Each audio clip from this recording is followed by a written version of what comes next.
Hi guys, I'm back and I'm bald. Anyway, in this video we are going to talk about fundamental issues of human beings.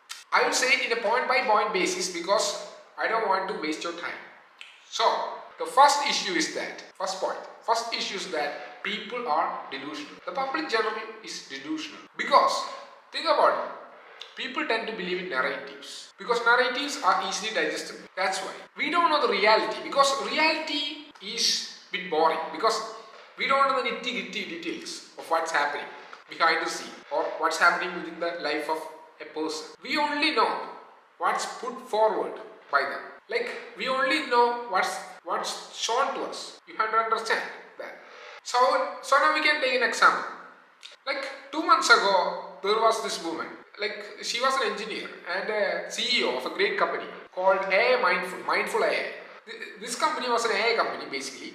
So what's happening is that, and this woman, this Sujata Seth, the CEO of Mindful AI, and she had a 12 years experience in data science, lecturing people on AI ethics, helping people to understand data science or building products.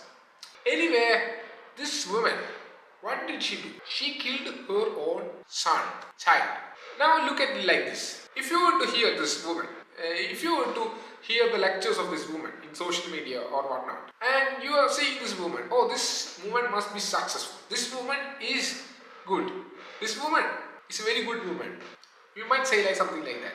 She's very brilliant. This woman, Sujasat, got featured in Woman in Ethics AI. It's a magazine. She got featured in it as the top 100 women in AI ethics. She was in the top 100 position. Not top 100 position, she was in the top 100 position, top 100. So what I'm saying is that she was featured in 2021 in this magazine on this website, and this is one of the greatest website, means one of the best website, legitimate websites. So what I'm saying is that she was featured in this as in AI ethics. So when people perceive this woman, people might genuinely say that this woman is good. But later on, as events passed, a news came that this woman murdered a child. Her own child. For what? She took her child to Goa to some hotel or some place and she killed her. And she stuffed her child in a bag and called a taxi. If she took an airplane, there will be inspection. So she didn't take that route. Instead, she took the taxi.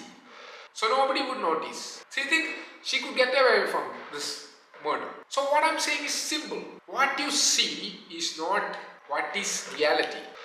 And think about it. What ethics? What ethics did she learn? Is this her ethics? Is this ethics she's going to implement in AI? I don't know. Killing your son is a good thing? I don't know. Is it ethical? Maybe in her framework of ethics, this is good. And this must be implemented within AI. This is what's really been implemented in AI. Killing your child, it's good. Child murder, it's good. That's what I'm saying there. That's what I'm saying. You don't know what the real person is. So stop believing in narratives. Stop believing in what you have read in a book. Because you don't know what's happening. Only believe in something that's benefiting your well-being and it's helping you. Believe in that. But even if you are believing in your well-being, means what you love is not what is good for you. Like you might love sugar, but sugar is not good for you. Yeah, because my biology is messy. Not every food will react equally to your biology. So it may differ according to each individual. So think about it. Think about all the factors involving and which can contribute to your well-being. And think about it. This is a simple case of a woman in AI ethics who learned data science, machine learning. She murdered her own child. For what? Is this her ethics? There are cases that she murdered out of love. Love not for the child, for someone else. And she wanted to get away from this ex-husband. So what? There are so many rational decisions she could make to get away from this, not killing a child. So what ethics did she learn? That's the question for you. Another person that I'm very fond of and I always call bullshit is Elon Musk. Think about what Elon Musk is doing. You have to understand when someone claims something or says something, it's not true. It is only true in the sense that they have said something, not their reality of what's happening behind the scene. Elon Musk is a scam artist, is a con artist, is a bullshitter, the greatest bullshitter of all time. I will say that because he doesn't make sense. Think about it. He is putting on a show. He's a salesman, very good salesman. Even very good salesman is subjective because he got the chance to be a salesman and people resonate with what he did. Simple as that. Because he was at the right time and the place. Look at Elon Musk. Everyone was saying Elon Musk is working hard. Hard. Second point. Hardness. Hard work is a scam. Capitalist's greatest invention. Hard work. It's a scam. Look, Elon Musk says he knows all about engineering, all about mechanical engineering. And you have to understand this is a scam. Because he's selling you a narrative of hard work. That's the second point, the narrative of hard work. Think about it. He will say that I work 8 to 10 hours, 20 hours a day. That's because he wants to sell you a narrative. And you think that's true? You think working 10 to 20 hours a day is true? No. Because he's saying that because you will work that much hours and will contribute to his company and he will make profits. And he will sit like this. And sit simply, do nothing. What I'm saying is that what's exactly true? What's happening behind the scenes? Behind the scenes, he's doing 6 things. One is doing drugs, getting laid. Second point.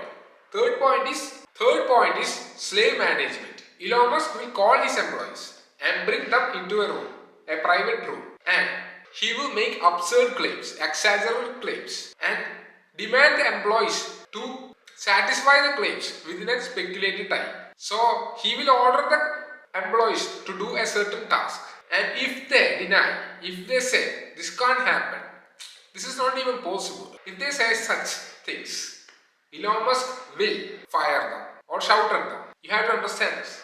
Or if he speaks humor of his own, everyone should laugh, even if it's not a humor to them, even if it's not a joke to them, they have to laugh. Or Elon Musk will shout at them, fire them. You understand? In order to keep the position, employee has to please Elon Musk. You understand? That's what I'm saying. So basically, Elon Musk doesn't care about the company. He only cares about himself, his ego. That's the primary importance. And the fourth point is virtue signaling. He goes to the public and make bold claims about humanity, that he will save humanity. You have to understand, humanity is a word, a deceptive word used to trick the public of their attention and money. That's humanity. That's a word everyone uses nowadays. So Elon Musk will use these kinds of words to trick the public. It's quite natural. So Elon Musk is a con artist, a scam artist. It depends actually. It depends what do you mean by scam or con.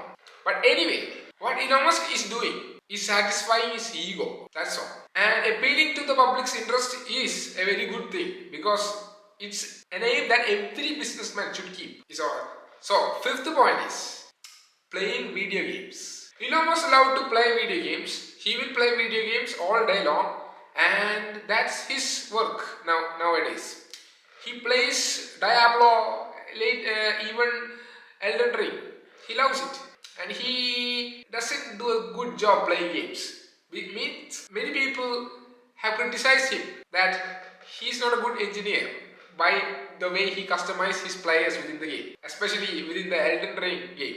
So everyone is suspecting Elon Musk as he's not an engineer. In a sense, like when he plays the game, it doesn't feel like he's an engineer. So what I'm saying is that Elon Musk doesn't do any job. He just plays games. And the sixth point is that he tweets and attends public conferences. That's what he does the most. Think about Elon Musk. Where is Elon Musk getting the time to do his work? When he tweets, play games, attend public conferences, and get laid, and virtue signal. And look at all the points I have made. He doesn't have the time to do such work. He is actually misleading the public that he is doing work. Nothing more. And he's simply... That's what Elon Musk is. He's a lazy guy who knows to trick the public, to take advantage of the public's interest. That's it. Elon Musk is a techno-ponzi businessman. That's all. So what's happening is that they bought the story that Elon Musk was selling, and in return Elon Musk got a huge market cap, around $600 billion market cap, and it's not sustainable. It's going down. People knew this EV is not going to be sustainable in the future. That's why. And Elon Musk is facing issues with the government and with the court. So this won't stay for long because it's going to go downturn anytime soon.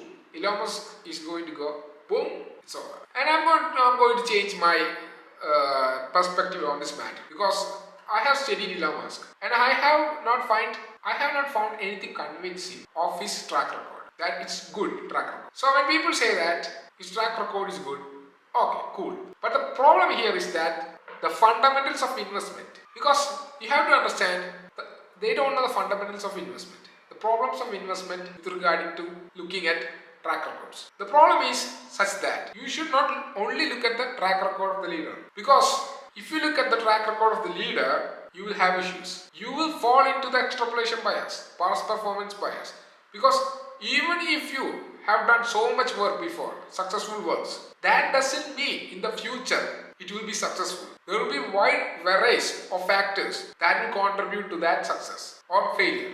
So you should just look at the leader's success, like leaders' past successes, because in the future it might change. He might fail. What you should look at is the merit of the business and the macro and microeconomics perspectives of how the business is going to be in the future. Like if you look at the leader's capabilities, the business won't succeed. And we really don't know what the leader is. We only know the leader by what they show to you. That's their appearance, outward appearance. In reality, we don't know what they are. Nobody knows. Same goes for any historical pieces. We can read it as a story, nothing more. We don't know what the personality of the historian is. We don't know what the history is. And there is an effect called Rashomon effect, where individuals within that histories, right? The subjects who are within that narratives tend to speak about objective facts, like tend to speak about the situations within the narrative differently. That means even if you have objective evidences, still people will make up stories about the evidence, about the events within that narrative. So you cannot truly understand what happened objectively. You can only say that something happened like that. But what they perceive is what they form as their narrative. And this might differ from the objective reality. So each individuals might speak different things about the same events because they perceive it as differently. So you could do anything, still I won't believe it because this Rashomon effect cannot be neglected. So what I'm saying is that these are all stories fundamentally in the end. And you could argue that, wow, you could say that, what can we believe? Like, you can believe whatever you want. Like, you can believe in loans because loans are good metrics. You can't make up stories about loans because think about it. If you're giving a loan to someone, that loan should be repaid or that someone will come to kill you. So, if you're taking a loan, if a country is taking loan from the IMF, that loan is accurate because if they make some differences, IMF will come to you. IMF will come after you because it's an exchange of money. People tend to take serious. So you have to understand these are all data that you cannot violate. But most of the other data that doesn't require money or any obligations can be violated very easily. So think about it. All of this data that can be violated because there is no obligation has no facts because it differs from objective reality. And people make up stuff so they can get votes or they can please them in a sense for their well-being or for some objectives. That's what I have to say to you. And there are these people who says that Elon Musk has done this much or any personality has done this much. They knew that they will do such things. They knew beforehand they will do such tasks because they did it in the past. Let me tell you, it's a hindsight bias. Hindsight bias means if you have done something in the past and you might assume that it's more predictable, and when you do such task, you might assume that I done it, I knew it. It's so predictable. No, it wasn't. It's just you're falling into this bias called hindsight bias. Some people do it deliberately, some people do it unconsciously because they don't know about the bias. So these people are very toxic. I advise you to get away from these people. They are inside bias. So these are the things I have to talk about in this video. And from this understanding, you should apply this to successful people as well as anyone in the industry or anyone of that matter. But fundamentally, human beings are biased. They love what they love, nothing else. They love what they resonate with their brain, or they love what they want to hear. It's a confirmation bias. Like they want to hear what they want to hear. Simple as that. Like if I say something like this, like I'm going to privatize every firms, government firms, organization. People will have a hard time, and you have to understand the perspective of a person different is different across social dynamics. That means what I perceive is not the perception of other person, the poor class. This poor class might not even think like me. They are happy with their life. Many people are happy with their life. And whenever it's the lower middle class, when you tend to have some money and you want to move up to the middle class or upper middle class, you want to prosper, and you want to have this life, luxury life, better living condition. You might have a different perspective. So what I'm saying is that perspectives change. Actually, we might say that a person who is living poor and he doesn't have these facilities, he doesn't get these facilities. The person who thinks like that might be in a good position, because the person who is poor doesn't have the time to think about this, and he will be okay because he is living in a village or something, and he will be okay with that life. He doesn't know any other life outside of this village life, and he might not use the public transit or anything. He never went outside his village, so he doesn't care. The poor people who cares about these issues are most generally people who have time and they have money. They fell into this lower or middle class people. And when you get to luxury class, you have all the things, and their perspective is also different. The thing about luxury class is that they don't spend much, because those who show money are not the luxury class. I'm saying that people who are genuinely rich on average don't spend that much money, because they are more into saving money, means more into making more money and living very frugally. And they might show money, in their regards they might spend money, but it's relative, right?